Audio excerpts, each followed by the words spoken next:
Kia ora tātou, welcome back to the Wargaming Den. Today I've got another game of Kings of War. Once again it is my Orcs against Gordon's Nightstalkers. Again we'll be playing at 2,300 points, and this week's mission we rolled up is loot. Let's have a look at the army list. I continue to tweak my list and made a couple more changes this week.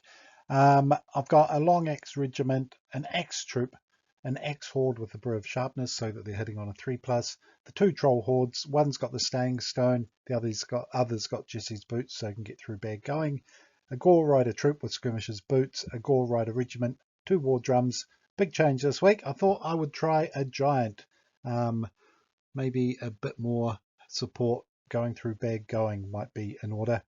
The Crudger on a Gore, he's pretty standard. Two God Speakers, they've both got Drain Life, one's got the Inspiring Talisman, and the Crudger on a Winged Slasher. 15 units and about 26 unit strength, I think.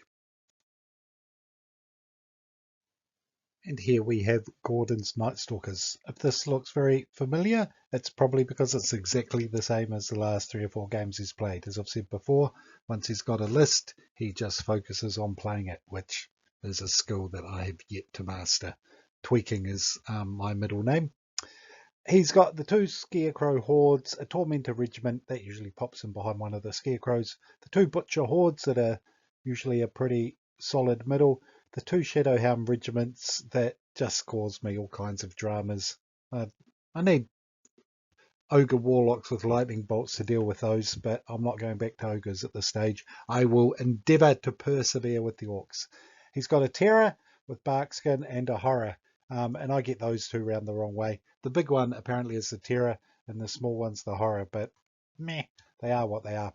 The Dream Hunter that gives elite in combats that it's joined in with, which is quite handy. The Dread Fiend, the Void Lurker, and Inshira. So he's got 13 units and 26 unit strength. So we're about the same on unit strength. Let's have a look at today's table and deployment. Let's have a look at deployment. Now, I thought I had a cunning plan, but obviously I didn't. The plan, as I thought I'd decided, I was going to secure my flanks against this tower and deploy that way. But in the end, I mainly deployed as I thought, but at the last minute, to counter the Shadowhounds that were threatening that flank there, I threw the Axe troop and the Gore Rider troop out wide with the God Speaker to try and slow them down. Got the Giant here because he can, with Strider, he can go over the walls without any issues. Maybe advance this way into the middle, maybe advance, turn this way, try and deal with the Shadowhounds. The Dragons pointing this way towards the Shadowhounds as well. Getting a theme here, I don't like Shadowhounds. I need some shooting, but I haven't got any.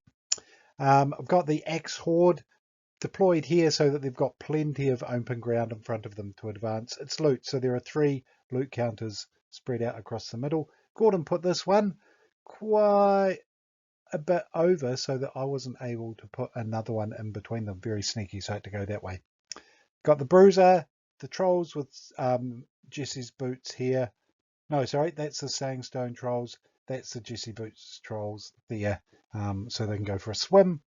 And then out wide on this side, I've got the Long Spear, Crudger, Gore Riders, and War Drum. So this is my one fast unit out this side. What are they facing? Scarecrows and rough terrain, really. Gordon secured his flank. You can see here he's got this building. He's going to use that to secure. I probably should look at trying to get around here. Maybe that's where the Winged Slasher should have gone. Too late now. The Butchers in the middle with the Dream Hunter, that's always a solid centre for them. They're not the flashiest troops. They hit on 4s, but with the Dream Hunter, then they are very solid indeed. And out on the other flank from those, he's got the other unit of Scarecrows with the Void Lurker. The Tormentor. Oh, yeah, Void Lurker, and sorry, I haven't put the name there, but that's the Tormentors in behind, so they can leap over. So again, nice and solid. The Terror, I think that one's the Terror.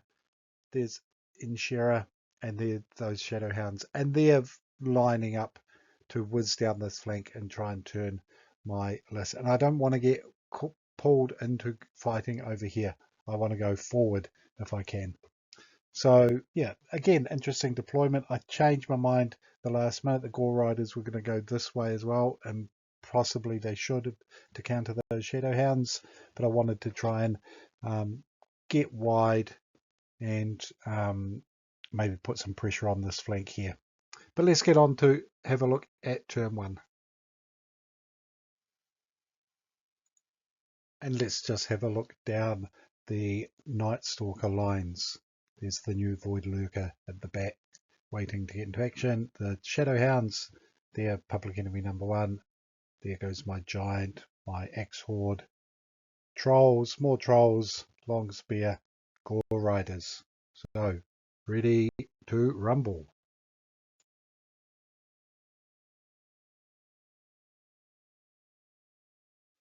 Okay, so here we are at the end of turn one. Gordon went first, advanced the Butchers onto the hill. They'll be charging off the hill with Thunderous Charge, potentially. Void Lurkers still in behind, Scarecrows and Tormentors nearby. He's left the other Scarecrows in the woods, worrying about the speed of my Gore Riders. Maybe I just advanced to try and keep pretty much a static line across. Trolls here, they can launch out with Jesse's boots if necessary. These guys should have pushed forward just a fraction more. As you can see, they're just in the wood there, so if they do charge something, they are going to be hindered. Troll Bruiser nearby with a God Speaker in behind. War Drum tucked in behind the Axe Horde, and the Giant is kind of facing out this way towards Inshira potentially. But Gordon had moved his two Shadow Hounds on the flank there. As you can see, they're not lined up in a straight line, which means if I had something that could charge them, I'm not going to get 2 units or 3 units in potentially. I'd have to hit one with lesser units, and then the other one can come in from the flank. So that's a pretty standard but good position for him. The axe just secured them here, and I decided the Gore Riders weren't going to be able to deal with both of those Shadow Hounds, so they decided to pivot 90 degrees and try and leap over the wall here, but they're still touching it, so slightly hindered, and the dragon is just holding the middle. So I'm expecting these guys to charge down this way, which means my flank is already starting to be turned, and the Giant is kind of turning to try and face that threat. But with the mobility of those guys, I think I'm already going, uh-oh, what was I thinking? But anyway, let's move on to turn two.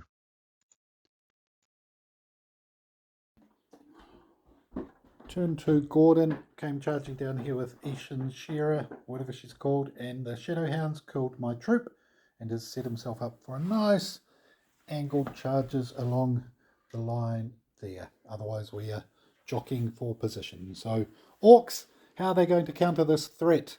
Who would know?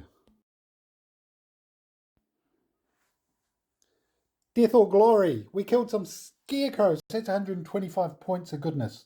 Unfortunately, it's opened up our flank to all those guys. Lefty and the trolls did a massive 14 wounds on the butchers. And then, oh no, it's not a double one, is it? Yes, indeed. So Gordon's turn 3. Let the pain begin. Okay, so with those Shadow Hounds in my flank, well and truly after having destroyed the Axe troop, because they had Shira with them, or whoever she is, and these ones had turned, my flank was looking wide open. I didn't want to turn to face these guys.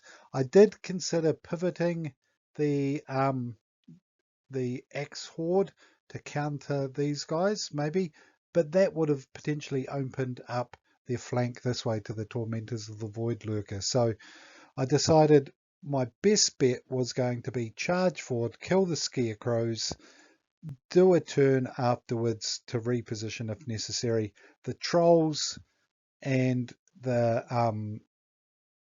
I think they were supported possibly with Lefty against the the butchers, and I should have won that one, but yeah, those double ones didn't help. But that's just the way the cookie crumbles sometimes. And the troll bruiser in here as well. So I'd hoped to reposition these guys better, but my war drum was in the way, and as it turned out, I tried to get these guys so that they could come around to try and support on the flank, but again they blocked my gore rider, my X horde, and prevented me getting into the position I really wanted to. And that's the bit of using these big base hordes that I am still struggling with a wee bit. And that's the reason I'm only taking one, to be fair, because I knew those big bases are 25 centimeters by 100 mil, 25 by 10, that probably makes more sense, um, are quite hard to maneuver. So I'm only giving myself one as a kind of as a center, maneuvering other things around there. But this is just an example of how I got myself in a bit of bother because I didn't think enough about the reforms if I won that combat, and it meant that I've got a very open flank here to a Dread Fiend and some Shadow Hounds.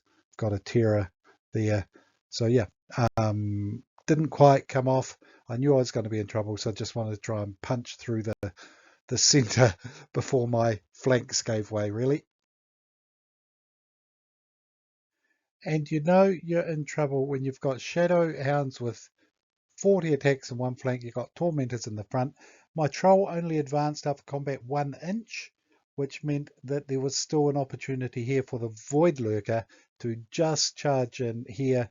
There's maybe 5 mil, maybe slightly more, that he's in the flank with. So he's got 20 attacks as well. So the poor little Axe Horde are not looking too happy about this particular turn of events. As expected, powerful counterattacks. Took 6 wounds on the giant, 3 on the gore riders over there. The X Horde predictably got smashed by the Shadow Hounds, the Tormentors, and the Void Lurker. Lefty took 10 wounds from the Butchers that refused to die, and the other Butchers with the Dream Hunter did a lot of wounds against the Trolls and destroyed them. And over here, 5 wounds against those guys. So my flank is being rolled up. Time for a counter something.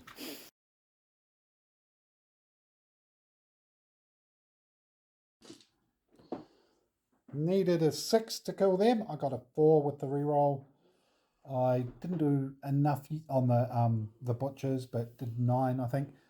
Lefty killed the other Butchers though, and then turned to face because these guys are staring down. Ensnaring didn't help. The giant only did 1 hit, but it was bark skinned away. Maybe a couple of wounds against. Oh, actually, I wavered thanks to having a war drum against the Dread Fiend, and the war drum was trying to slow down the Tormentors, and the Troll Bruiser was just trying to slow down the Void Lurker. So Gordon's turn. He's got these guys running around in the rear. Let's see what he can do. Turn 4. And yes, Lefty managed to kill the Butchers. Really a bit disappointed that I didn't clear out the Scarecrows here because that would have left me in a reasonable position to come in to help. Trolls were engaged here, supported by the Crudger, who was hindered because he came through that terrain. Unfortunately, not enough to get the second Butchers. So yeah, I really didn't want to be taking on the Terror with the Giant. I was hoping to be able to get into the Dread Fiend from the flank, but the angles was just out. I was just over here, unfortunately. And these guys were just trying to slow him down more than anything. And I think I managed to get 1 wound back thanks to a drain life. Ish and Shira there, Shadow. So these guys have, multiple targets next turn, flanks everywhere, and same here. So my flank is well and truly in trouble now.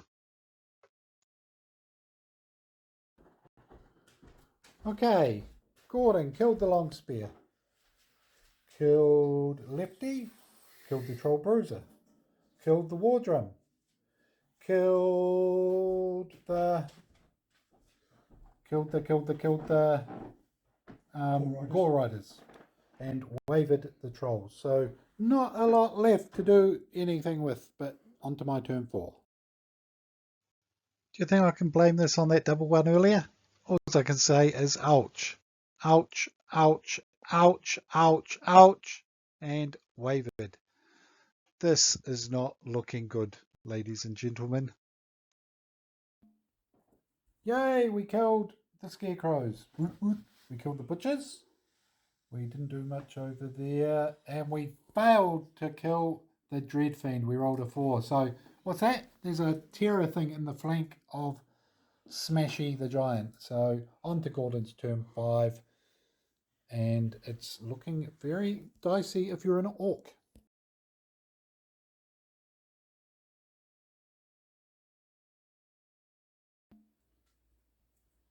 End of Gordon's turn 5. I'm left with some wavered Gore Riders, a Crudger going, what the hell's going on? And 2 Wizards going, where is everybody? So we are going to slink off back to our mountain holds again.